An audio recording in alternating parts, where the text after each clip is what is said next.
Bismillahirrahmanirrahim. Assalamualaikum warahmatullahi wabarakatuh. Baiklah, pada video kali ini saya akan menjelaskan tentang menggunakan dan mengisi buku panduan dan jurnal praktik kerja lapangan SMK Negeri 1 Rejang tahun pelajaran 2024-2025, khususnya konsentrasi keahlian teknik komputer dan jaringan. Mohon disimak hingga akhir. Pada halaman sampul, silakan diisi nama, kelas, alamat, dan nama pembimbing. Untuk nama pembimbing, silakan diisi sesuai dengan nama yang telah diumumkan saat pembekalan. Pada halaman berikutnya terdapat kata pengantar. Selanjutnya terdapat halaman identitas yang harus kamu isi. Terdiri dari dua bagian. Bagian 1, dunia kerja. Nama diisi dengan nama perusahaan atau instansi tempat kamu PKL. Contohnya PT Angkasa Pura II atau Dinas Komunikasi dan Informatika. Bidang usaha diisi sesuai dengan bidang perusahaannya. Contohnya, pada PT Angkasa Pura II, bidangnya pelayanan jasa bandar udara. Sedangkan di IAIN Curup, bidang yang diisi yaitu bidang formal pendidikan. Kemudian isi alamat perusahaan dan nomor telepon perusahaan. Tuliskan juga nama pimpinan perusahaan dan periode pelaksana PKL. Pada periode pelaksana PKL, kamu dapat mengisi Juli sampai dengan Desember tahun 2024. Untuk bagian kedua, yaitu pembimbing, terdapat dua pembimbing dari dunia kerja dan sekolah. Masing-masing diisi nama, jabatan, nomor HP, dan alamat emailnya. Pada halaman berikutnya terdapat daftar isi, kemudian dilanjutkan dengan halaman yang berisi bab 1, pelaksanaan pendidikan dan pelatihan. Pada halaman ini berisi penjelasan tentang latar belakang, tujuan, dan manfaat PKL. Pada bab kedua ini berisi penjelasan tentang asesmen atau penilaian. Penilaian akan dilakukan oleh dunia kerja dan pihak sekolah. Pada dunia kerja memiliki dua penilaian, yaitu soft skill dan hard skill. Penilaian soft skill atau sikap akan dinilai selama pelaksanaan PKL sesuai dengan indikator contoh sikap dan diakumulasi dalam bentuk skor dan predikat.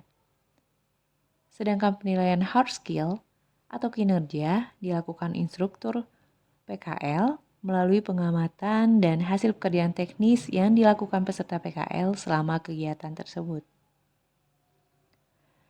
Penilaian dari pihak sekolah akan dilakukan oleh pembimbing sekolah berdasarkan jurnal yang diisi serta laporan yang telah disusun dan dipresentasikan. Pada bab ketiga berisi tata tertib, berupa hak, kewajiban, dan larangan peserta PKL, serta sanksi yang akan diberikan jika melanggar tata tertib. Berikutnya terdapat lampiran, yang halaman pertamanya berisi tentang pedoman penyusunan laporan PKL. Di halaman berikutnya terdapat cover laporan, dan dilanjutkan dengan halaman pengesahan. Pada halaman rencana pelaksanaan PKL, peserta mengisi target waktu kegiatan yang akan dilakukan selama PKL.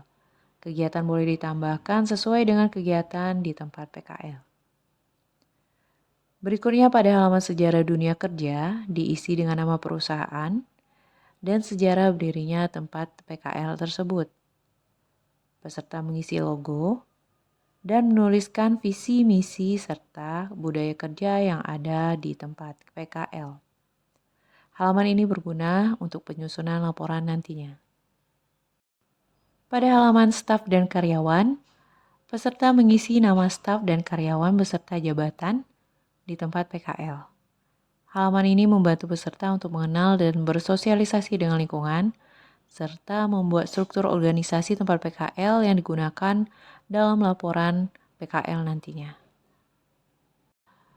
Halaman berikutnya kompetensi atau materi teknis yang terdiri dari beberapa lembar pada buku ini. Halaman ini membantu peserta PKL untuk mendokumentasikan keterampilan-keterampilan teknis yang diperoleh atau yang telah dipelajari dan diterapkan di PKL. Semua keterampilan yang diperoleh atau diterapkan dituliskan pada lembar halaman ini. Cara mengisi halaman ini yaitu dimulai dari hari, tanggal, dan lokasi saat mengerjakan keterampilan atau materi teknis tersebut. Kemudian tulis materi yang dikerjakan. Misalnya pada contoh, penggunaan Fusion Splicer.